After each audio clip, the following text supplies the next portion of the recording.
you very much for the introduction, and to AmCham for creating an opportunity to have this discussion.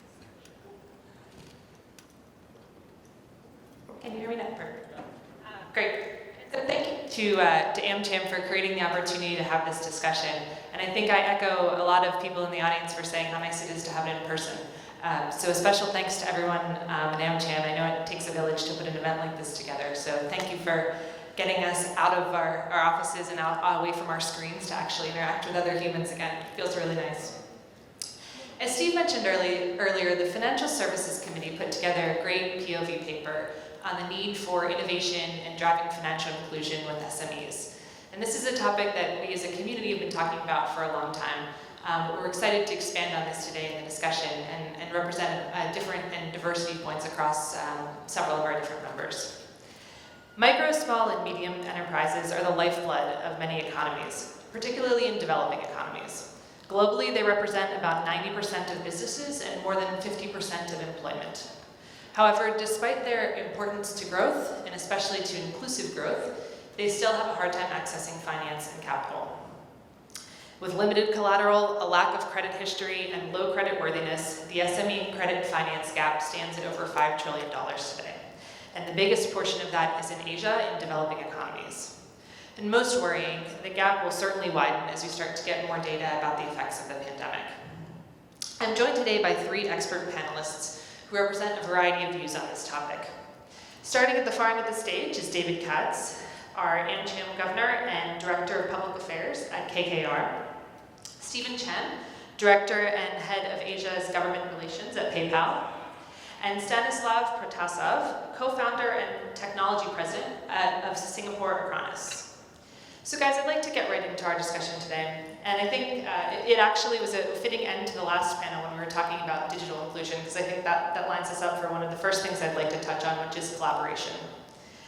Research shows that an increasing number of work around the access to capital for SMEs is effective whenever collaboration works, whenever entire ecosystems work together. And most of us on this panel, as well as most of us in the audience and members of AmCham, look at this from a variety of different viewpoints. I'd like to start today's discussion by understanding how different sectors can work together on this topic, particularly the sectors that you're in, and how we can build, participate, and orchestrate this ecosystem. David, maybe we can start with you, because I think the core of the discussion always starts with access to capital. So could you give some thoughts on how you and KKR are approaching this and how you think finance, banking potentially can play a role in this?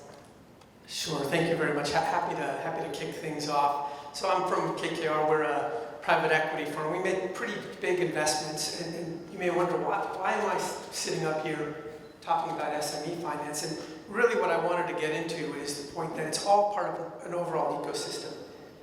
While there's obviously a very important and worthy focus on base of the pyramid access, and that's incredibly important for many SMEs, their objective is not to stay an SME. They want to grow. And that means that it's not just about base of pyramid, if I can mix metaphors, it's also about the first rung on the ladder. And so where private equity might sit higher up on the ladder, the point is, if you're going to have that ecosystem of access to capital that begins maybe just self-financed entrepreneur to angel capital to venture capital, ultimately, for that to work and to really scale, you're going to ultimately need to have an exit to higher levels of capital. And so I think it's important as we think about this topic, not to view it in just an isolation. That it's part of that ecosystem. You talked about collaboration. This is the collaboration among the different elements, the different players, if you will, inside of the ecosystem. I thought it was interesting. I'd seen that Morningstar had published some data back in January, where they found that the provision of capital into sustainable investing funds, just in Q4 of 2020, had gone up about 29% and is now at $1.7 trillion. Now, this capital is really aimed at addressing kind of ESG, environmental social governance investing, sustainable investing as defined by the UN SDGs. It's not all about financial inclusion, but that's certainly a very, very important theme. I know if you think about the SDGs, goal number one of the SDGs is no poverty, right? And it's pretty clear if you're going to have no poverty, you need to have access, to capital. And so the whole industry, in terms of raising capital and investing capital, we've seen this shift now. And I think this Sustainable Investing Funds is emblematic of that, from just a focus on a bottom line, which has been profitability, to what is commonly called a double bottom line. Good financial returns, but also good social returns. And if I think then about KKR's own portfolio, and again, just using it as an example, we have made a number of investments where financial inclusion is a really key part of the thesis. Some of them have been mentioned. Jared just mentioned Gojek, that's one of our big investments, but also regionally, PayMy or Voyager in the Philippines is another payment vehicle. In India, we're invested in a firm called Jio that has a digital bank as well as a payments platform.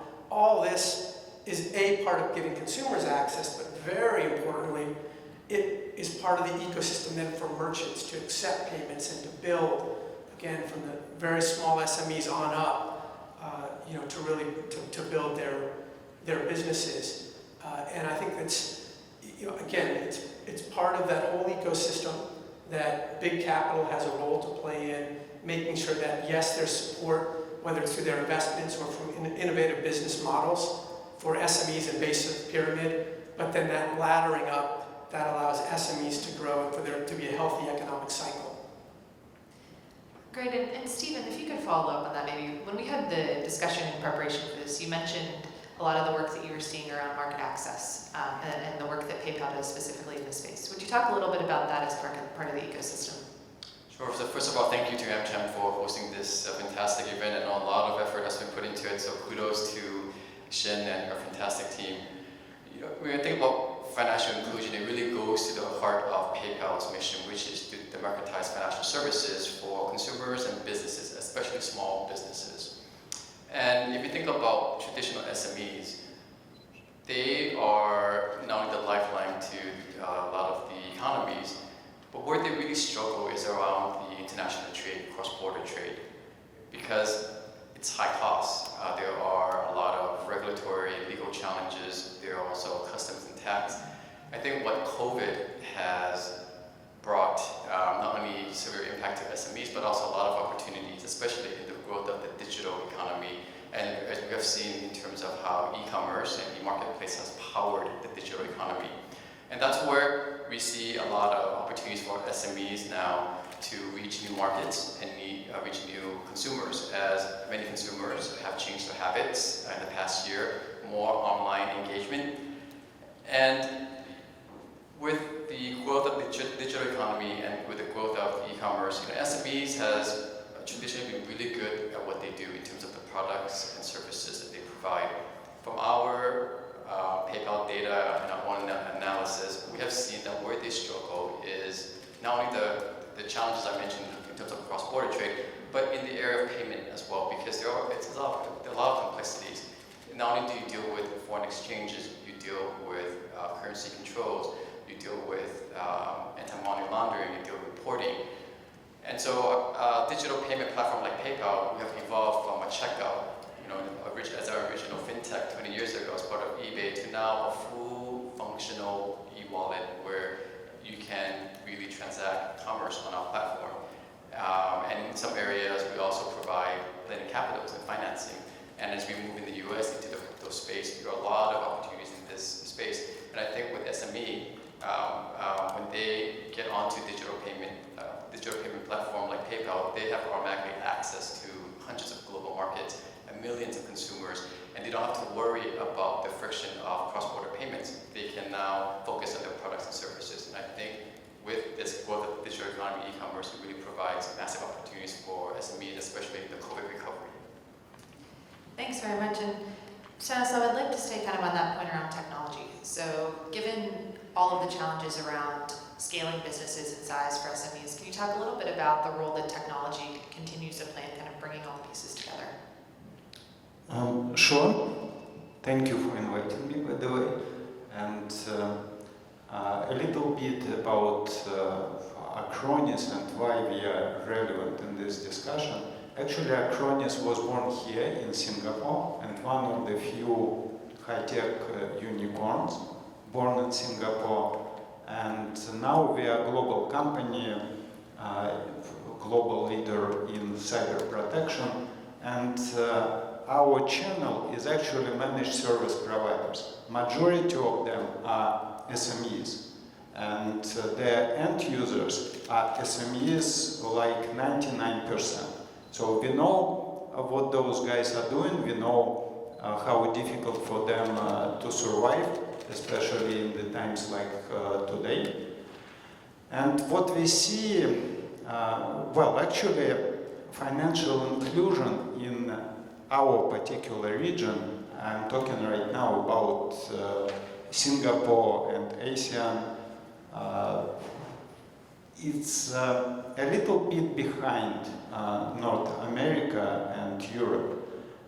Singapore, for example, there is such an index which is called Financial Inclusion Index, developed by International Monetary Fund.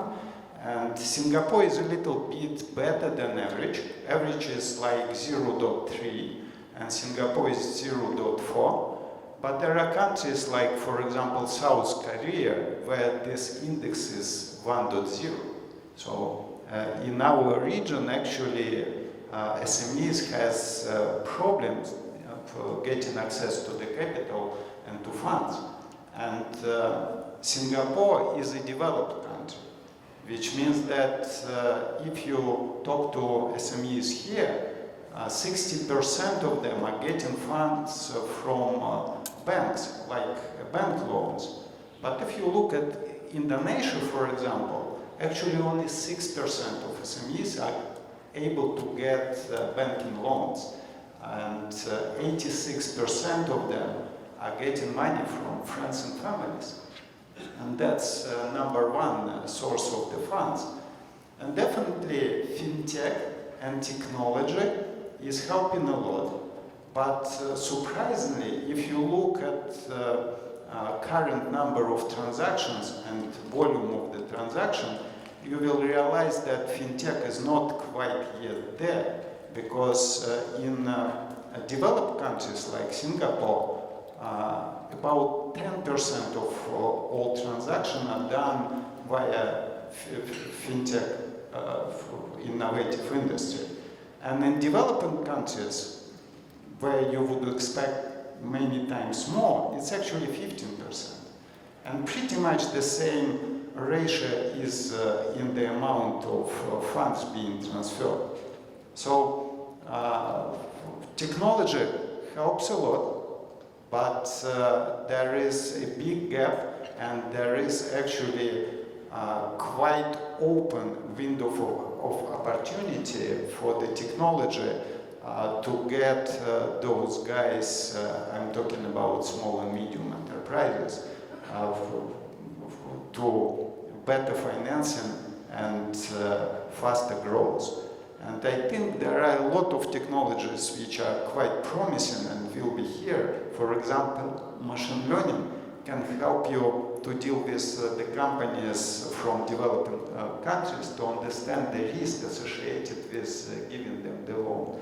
And I think for the many financial institutions in the region, especially banking institutions which are quite conservative, the question number one, whether to give a loan to a company from Indonesia, is that how actually reliable is that transaction? Will I get my money back, or will I have to chase them? So I think technology yet to play a role, and the opportunity is huge. So I'd like to switch gears a little bit and talk about COVID, because I think we have been making some progress in the SME space, and I think a lot of that was paused, or in some cases and in some countries materially reversed. COVID has been particularly difficult on SMEs. Everyone has felt a decline in global growth, but it's been disproportionately affecting small and medium-sized enterprises. Small and medium-sized companies tend to be located more in the heaviest hit sectors, like services and food and beverage, and also small manufacturers have had a hard time as global supply chains have halted and stopped. And so if we think about the crisis and the impact, maybe Stanislav, to come back to you first, what do you think are the biggest challenges that SMEs now face coming out of the crisis? So you touched on capital, you touched on technology. Now, kind of, as we come out of it, hopefully, what are the things that are now going to be needed to respond more proactively to? From my standpoint, the biggest impact was that all of a sudden, all those companies found out themselves in a new reality. I mean, it's either you go digital or you die. And for SMEs, it was very difficult because for many companies, actually, I mean, just imagine small restaurant. How do you go digital? You have no clue. You never was digital, and there were not so many guys who are ready to help you. And as such, for them, it was a really difficult time. To make things worse, there are two industries which were hit by COVID-related cybercrime. One industry is finance and insurance. Average bank in the world gets about 1,000 attacks every day. Just, it's happening all the time. And 43% of all attacks right now are targeted towards small and medium enterprises. So it's two parties that needs to be put together, and both of them are being attacked like crazy. And we saw that during first 3 months of lockdown in Singapore, the number of attacks, cybercrime attacks, actually grew like 2 times, and it's not getting any easier. So for SMEs, it meant several things. First of all, it was really difficult to survive. Second, getting money became even more difficult than it was. And their revenue dropped like crazy because of finance and insurance and service industry were two most affected industries. So Stephen, in PayPal, have you seen new business models emerge as people have responded to this? You know, as more companies have been forced to go digital, period, but also as they deal with some of the challenges that Stanislav just mentioned? Yes, absolutely. So, we have 377 million active users in our global network. And of that, 30 plus million are merchants, and a large number of them are small businesses. And so we have seen 3 key trends in this space, especially around transformation of business models as well as emergence of new business models.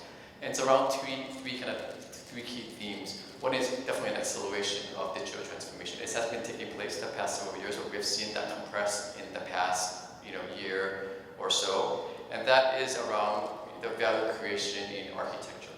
And I think you mentioned a little bit about some of the areas, and we've seen acceleration of things like using AI and 3D printing, how to integrate that in supply chain, etc. The second around that is also collaboration, much more now we have to in terms of leveraging these collaborative tools, whether it's cloud, tools that we can use to better collaborate in the absence of a physical get-together. Second is we have seen an emergence in terms of platforms being new business models. Just an example, if you guys are aware what drop shippers are? If you think about maybe a few decades ago, you receive a physical catalog and you would order off that, and that catalog may not belong to a company that actually owns the inventory. It could be just the middleman. And so ShipGraph was exactly that. People have a site, they connect to a supplier, and they will present you the inventory on a nice web page, and you would order off that and they'll make a profit off that without holding the risk of that inventory. We have seen massive increase in this area, especially with the rise of social media. And so if you browse through your Instagram or TikTok or Facebook, you would have seen advertisement of products, right? And so those are ship droppers. And so, in terms of data point, 2019, the ship dropper industry is around $162 billion. Now, with COVID, it is estimated in the next 5 years, it will go up to over $600 billion industry. So this massive shift, and for someone who owns that, very little capital. And as you mentioned about, the old ways of thinking about business model, when you think about opening a business model, probably location is one on top of your checklist, where there's a physical space or where you will have where you're located. Now, having a digital presence is automatically on your checklist, right? And so that's a shift. And lastly, just building resilience in businesses, whether it's from a diversification of supply chains or whether it's from working from home. We have never experienced a situation where all of our sites went to a shutdown. And so now, having that mindset resiliency is quite important in a lot of the business models. And I want to come back to this point of capital, because you've both brought it up. And so David, coming back to you, I think even before the pandemic, we knew that one of the biggest problems for SMEs was that they typically had very little cash liquidity.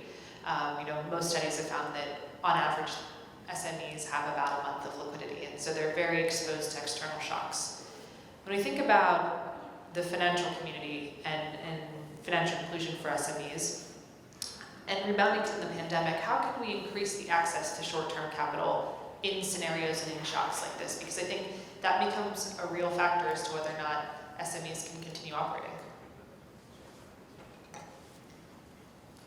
Well, just unpacking your question a bit, if I may. Sure.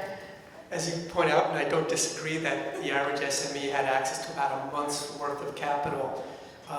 COVID's lasted a little longer than a month. Sure. And so I think one thing that's important is to acknowledge this, we're in a unique situation, unique moment, and frankly, short-term capital is insufficient, right? Because if all you can get is short-term capital, I think of that as a 90-day, 6-month turnover, that's not going to work for you.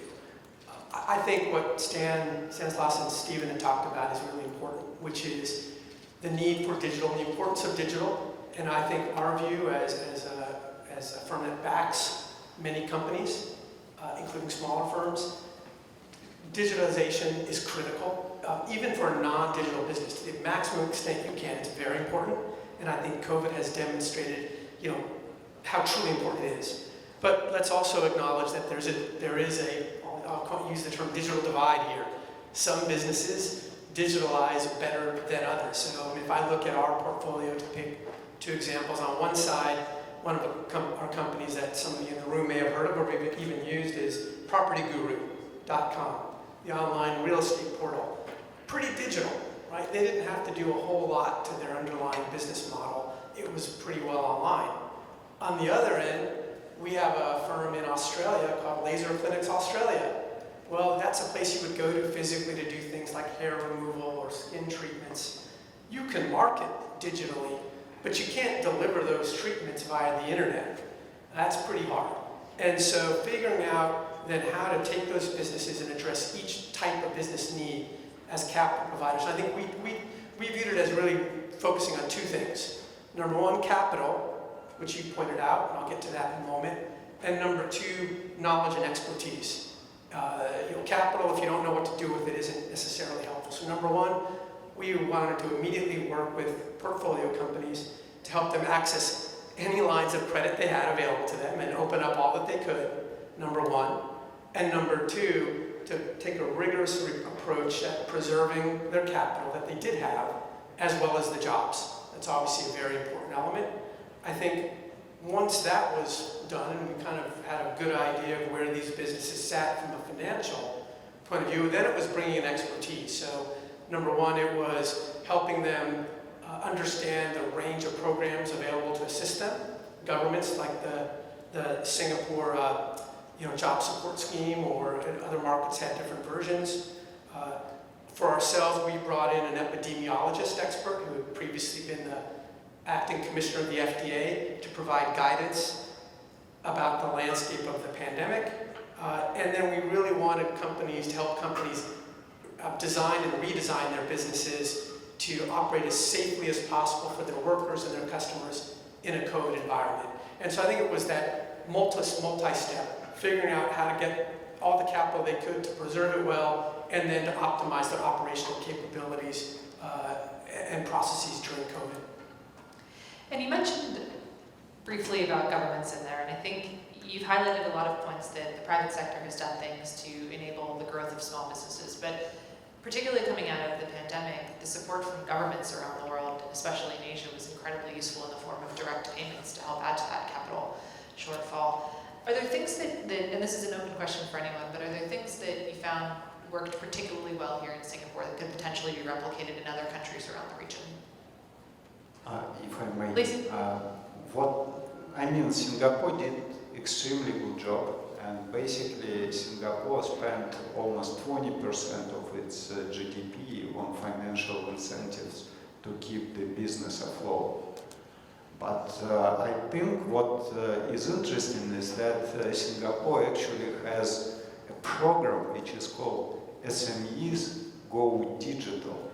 And Singapore spent, if I remember correctly, about 125 million Singapore dollars on that program.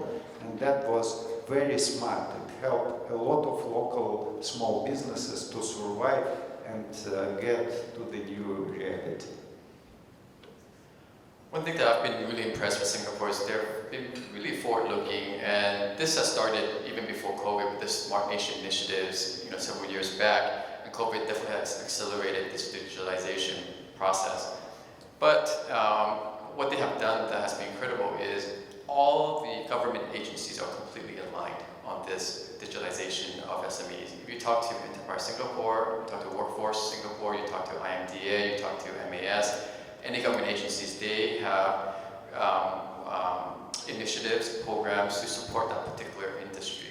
From a fintech perspective, where I found that was extremely useful was when MAS, in the beginning of COVID, launched this $125 million program to help fintech companies. You think, if you're a fintech company, why do you need to be digitalized? But actually, there were a lot of challenges with those startups, right? And so with that, there were hundreds of companies that signed on to it, and what was part of that was also a workforce training program to provide training to that workforce. And it has been incredible to help to see the fintech industry not only become resilient during COVID, because at that time no one knew how long it would last. And so programs like that really help small businesses. And just lastly, with the budget that just recently announced, $1 billion is now committed to digital transformation. And of that, there's a huge, massive SME schemes to help with technology adoption, IT consultancy, etc., workforce training. So I think this continuation of government support, incentive, and programs is critical as Singapore is going through that economic recovery. I would just add on, I think it's been impressive to see Singapore roll out a series of very thoughtful initiatives. And in some ways, I think it's easy to say, well, they've done a great job on COVID. But the reality is they've done a great job on a series of challenging situations, and I think it's prepared them very well for COVID. If you go back to the Asian economic crisis in the late 90s, then you had the global financial crisis, you've had H1N1 and bird flu. Every time Singapore has sort of figured out what they need to do, I think it's built a lot of muscle. I think as an economy that's wide open trade-wise and a different investment, because there's a consistent disruption, one of the things I think they've done very, very well, that's also, and Stephen, you just mentioned this, on the training side, is recognizing that within disruption there are winners and losers, and that's going to be true in COVID, is they do have this Skills Future program to constantly make sure that the workforce is upgrading skills to be ready for the next economic growth opportunities and where the jobs are going to be. I think that's something that other countries, including the US, can learn more about. We have in the US TAA trade adjustments assistance, but it's frankly not been as fully funded as it could be to really ensure that US workers who face similar disruption to what we see here in Singapore, whether from COVID or other factors, have the ability to reskill to take on the new jobs that are in the economy. Thanks very much. I'm getting the sign that we're running out of time, but there are a couple of my partners in the audience who helped me start the AmCham Women Task Force, which is now a committee, and they would never let me get off the stage if I didn't use this as an opportunity to talk a little bit about women-run SMEs. Everything that we just mentioned and we just talked about is exponentially harder whenever you talk about women-run companies. Women have lower access to capital, lower access to collateral. Women businesses tend to be smaller globally. Everything that we just discussed is amplified whenever you talk about businesses that are run by women. Another open question for all of you, but I'd like to hear what you think we can do specifically on the women's front on this, or if the companies that you're working with are doing things specifically to encourage women-run SMEs and to support that part of the sector.